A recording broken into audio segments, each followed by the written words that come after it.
তো হজ এমন একটি ইবাদত যে ইবাদতের জন্য আল্লাহ ডেকেছেন বান্দাকে। জি জি, আজ আমরা কথা বলবো হজ এবং উমরা নিয়ে। শুরুতে কথা বলতে চাচ্ছি হজ এবং উমরার পরিচয় নিয়ে একটু। ধন্যবাদ। আলহামদুলিল্লাহ ওয়াসসালাতু ওয়াসসালামু আলা রাসূলিল্লাহ ওয়া আতিম্মুল হজ্জ ওয়াল উমরাতা লিল্লাহ। হজ ইসলামের অনেক বড় একটি মহান ইবাদত, বরং ইসলামের শীর্ষ যে 5টি ইবাদত আছে যেটাকে ইসলামের 5 পিলার্স অফ ইসলাম বলা হয়। জি জি, বিনাউল ইসলাম, বিনিয়াল ইসলাম আলা খামসিন শাহাদাতু আল্লা ইলাহা ইল্লাল্লাহ, বিখ্যাত সেই হাদিসটা যে আল্লাহ রাসূল সাল্লাল্লাহু আলাইহি ওয়াসাল্লাম বলছেন ইসলামের ভিত্তি 5টা জিনিসের উপরে, তার মধ্যে একদম সর্বশেষ যেটাকে পূর্ণতা দেয়, ইসলামকে পূর্ণতা দেয়, সেটা হলো হজ। হাজ্জুল বাইত, হ্যাঁ, তাহাজ্জুল বাইত। দেখুন, আমরা যখন দেখি যে কোনো বিল্ডিংয়ের নিচে একটা অনেক বড় মানে টাওয়ার, সেটা আমরা উপর থেকে দেখি, সেটার নিচে কিন্তু ভিতরে মজবুত আছে, ফাউন্ডেশন আছে। ফাউন্ডেশন যত মজবুত তত বিল্ডিংটার স্থায়িত্ব হয়। তো আমাদের ইসলাম নামক যে বিল্ডিং, আমাদের ঈমান, আমাদের জীবন, আমাদের আখিরাত, পুরাটা হলো ইসলামের ভিত্তির উপর দাঁড়িয়ে আছে। জি জি, একটা মানুষ যখন হজ করে তার মানে হলো তিনি কিন্তু ইসলামের পূর্ণতা দান করলেন।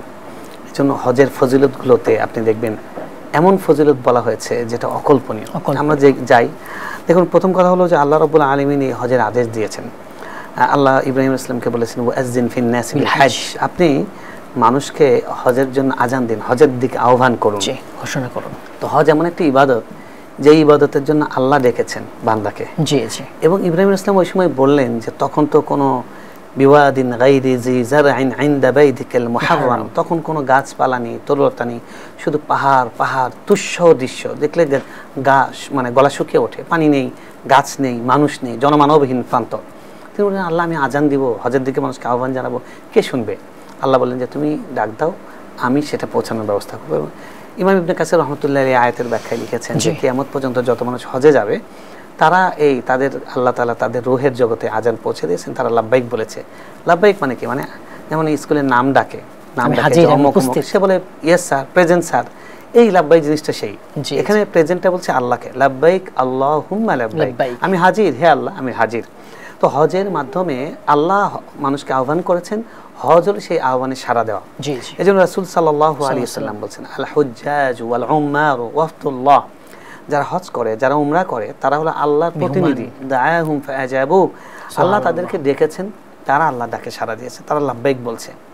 এবং ওয়াসআলু, সুবহানাল্লাহ, আল্লাহু আকবার, আল্লাহ রাসূল সাল্লাল্লাহু আলাইহি ওয়াসাল্লাম বলছেন তারা সবাই আল্লাহর কাছে চেয়েছে, আল্লাহ যা চান তাদেরকে তা দিয়ে দেন। রাসূল সাল্লাল্লাহু আলাইহি ওয়াসাল্লাম বলছেন ওয়াল হাজ্জুল মাবরুর লাইসা লাহু জাযাউন ইল্লাল জান্নাহ, হজ যদি হজের মতো হয়, যেটা হজের মতো হজ, পারফেক্ট হজ, নিখুঁত হজ, এই হজকে এক কথায় হজ্জে মাবরুর বলা হয়। আল্লাহ রাসূল সাল্লাল্লাহু আলাইহি ওয়াসাল্লাম বলছেন যে হজ্জে মাবরুরের একমাত্র বিনিময় হলো সরাসরি জান্নাত। সুবহানাল্লাহ।